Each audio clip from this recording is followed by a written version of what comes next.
Alright, what's good everyone? It is B. Avery here coming to you this Tuesday night. I think it's December 14th, 2021 for my straight out of the theater reaction for Spider-Man No Way Home. This is going to be a reaction. It's going to be very brief, going to be very vague. It is not going to contain any spoilers at all whatsoever. And before I went into the theater, I was supposed to shoot a video to give you guys my expectations. And so I'll just go ahead and do that real quick. Spider-Man is one of my favorite characters of all time. I still think one of the biggest mistakes that Sony made was rebooting the franchise after Spider-Man 3. They should have had a Spider-Man 4 with John Malkovich. But coming into this film, I was worried and my expectations were low because it just seems like Sony was so desperate to have this Sinister Six Spider-Man universe. It seems like they just was obsessed with it. It would not stop until they got it done. Now, while I did walk into this film worried, I walked in worried with Spider-Man Homecoming and Spider-Man Far From Home, and I ended up really enjoying both of those films. And now that I was going into this one, I was just saying they're doing too much. They're throwing the whole kitchen sink at this film, just trying to shoehorn everything in to sound cool. I mean, even with them releasing the first minute of this film before it came out at the last minute, I'm like, y'all are just so desperate over, you know, over a property that you don't even have that much confidence in. I mean, tickets are going to sell. So with all that being said, me walking straight out of the theater with me being worried and low expectations, I will say that they did a hell of a great job, and you can go ahead and put those worries aside. I mean, I am very surprised with how well Sony and Marvel handled this part 3 in the MCU for Spider-Man with Tom Holland. There are a ton of surprises. I'm not going to get into any of that, and when they did pop up, I was smiling ear to ear. Now, I will also I won't give any criticisms. The only criticism I will say actually is the screen that I saw this on was pretty small, and I was sitting in the back. The first 10 minutes of the movie, I was saying to myself, damn, I wish they would have rented out a larger theater, because I know that they would have enhanced the experience. You know, it didn't even have to be an IMAX. This was just a small screen. So make sure you see this on the largest screen as possible if you have not bought your tickets already. Now, for all of those people going into this, you know, with their expectations like in space through the roof, I don't know how you guys are going to feel about it. I mean, I think that you're going to be very, very happy. And one thing I will say is that we got early in the very beginning of the film is we actually got to see Spider-Man swinging from buildings in New York. I mean, that is a main Spider-Man trope, is him swinging from, you know, buildings in New York. And we didn't really get that in Homecoming. And then we got that at the very end of Spider-Man No Way Home. But this was very, like, I don't want to go as far as saying that I love the film.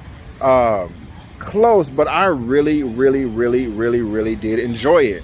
There is not one aspect of this film to where I can say, oh man, I don't like that scene, or this part was corny, or I didn't like that, they should have done this better. I cannot say that about one aspect of the film. I really can't. I really did enjoy every aspect of it from beginning to end.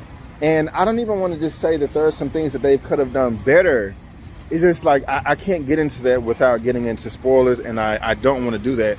But I will say that, and I saw a lot of, I'm shooting this Tuesday night. It's about, I was like 9:45 or something like that. My screening started at 7.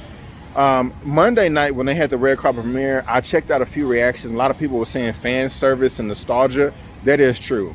This is a giant nostalgic fan service bomb. It doesn't mean it's bad. However, I will say with all that being said, with all the nostalgia and the fan service, I was saying to myself, okay, is this really necessary? By them doing this, is it really pushing the story forward? I don't know. You'll have to be the judge for that, but it's not bad. It's not bad. Now, as far as the post-credit scenes, there are 2 of them, of course, like always. The first mid-credit scene, it ain't worth a damn. I'm just gonna be honest with you. As soon as it started, I was like, oh, okay, we're here. And I was like, okay, can we fast forward through this? It did absolutely nothing for me at all. I don't think it would do anything for anybody, the first mid-credit scene. So do not get it. I'm just trying to tell your expectations. Do not get excited for the mid-credit scene. Now, the post-credit scene.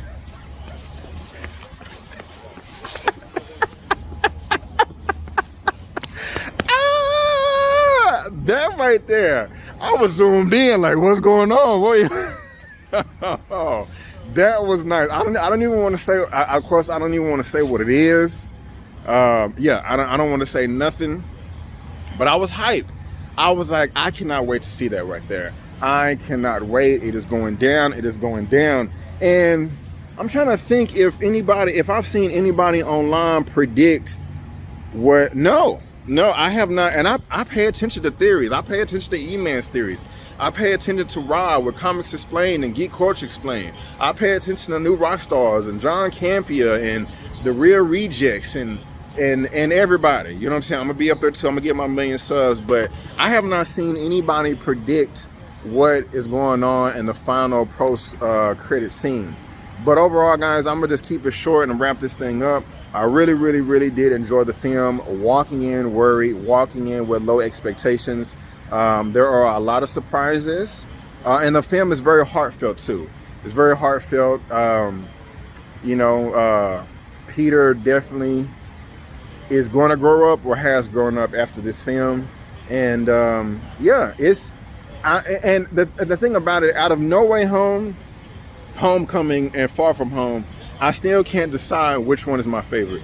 I can't decide which one is my favorite. I don't know. They're all good movies. They're all good films. And usually with a film series, I can be like, okay, the part 1 is my favorite, then part 4 comes in, and then I can't do that. And at this time, I don't even know. Like Spider-Man 2, the Sam Raimi film, that's my favorite Spider-Man film. I don't know. I got to see it again. But I did enjoy it. I did enjoy it. I didn't love it. I'm not running out here like, oh my effing God, it was amazing.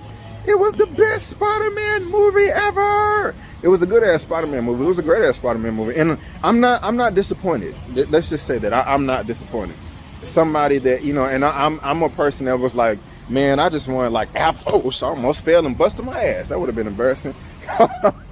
I'm one of them people like, man, pay attention to the rumors talking about, I wish Apple would buy Sony, so those rights will go back to Marvel as far as Spider-Man. But to be honest with you, if Sony keeps it up, if Sony keeps it up, how they're handling Spider-Man, I'm fine with it. All of this say is, instead of all this Venom stuff and Morbius movies, scrap all that. Just make other Spider-Man films that are in the MCU.